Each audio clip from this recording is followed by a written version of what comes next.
Hello everyone, it's Nootan and welcome back to my channel.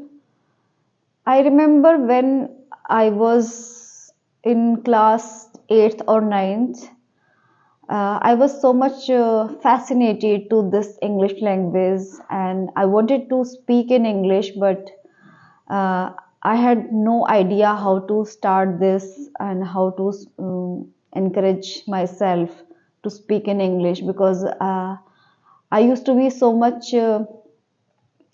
shy person. Also, I was so much suppressed person, feeling like always suppressive and always feeling like hesitated, uh, initiating something new.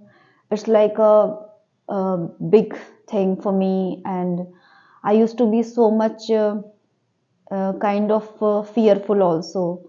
So when it comes to talk in English, I could not do so because I was so much fearful and I used to be so much less motivated, also less confident when it comes to talk something in English. Also in my mother tongue because there was the lacking of communication. I was not that much good in communicating also in my mother tongue, so it was so much difficult for me to start a conversation or start at least one single sentence in English. It was so much difficult for me, and it has been so much difficult for me to start such conversation in English. Also, I had no one to talk with in English, and I had no one who could guide me that time because that time I had no such kind of access to learn this language and to speak in English, because all the time I used to think like I can't do this. I don't have that courage to start speaking in English. It was like a far cry for me, and it used to be a far cry for me that time. And I would not say that uh, after completing my education I all of a sudden started speaking English in English. It was not like this. This was not the case actually.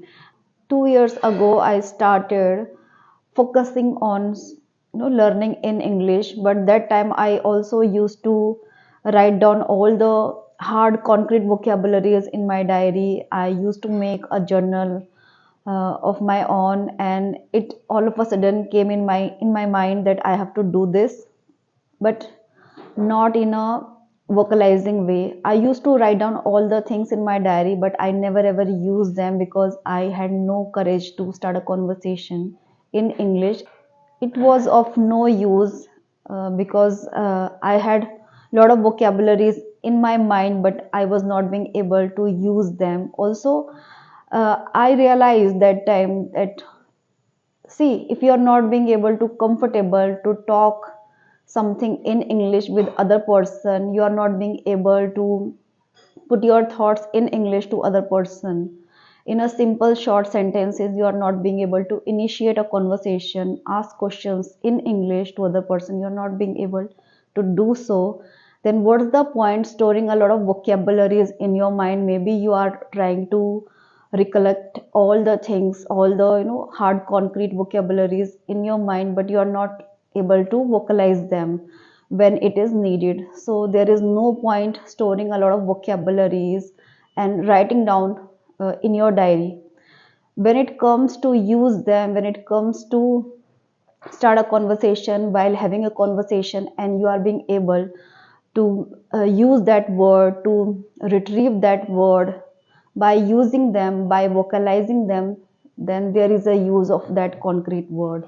So that time it is useful. And if you are not being able to do so, you are feeling like so much hesitating to use that word because never ever you have used them.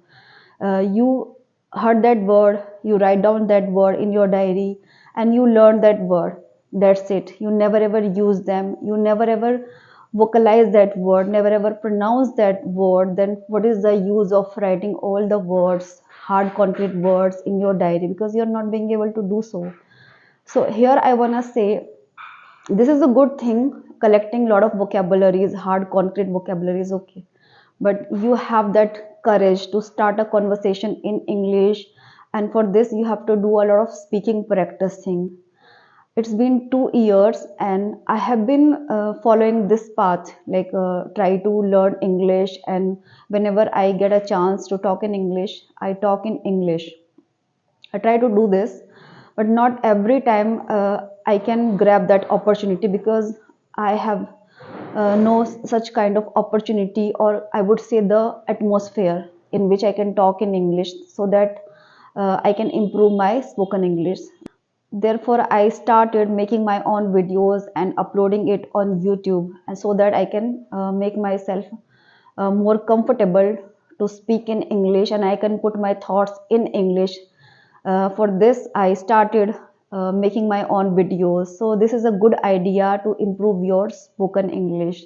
But you must remind this in your mind that you have to do a lot of speaking practicing. Okay, that will definitely get you result, and it will definitely take time, and you have to do it for a long run. Okay, so just declutter all the waste thing from your mind and start doing your speaking practicing without thinking any negative thought about yourself. Just be confident to speak more and more whenever you get time, whenever you have that opportunity to talk in English. Just start talking in English. This is all for today. Thank you so much.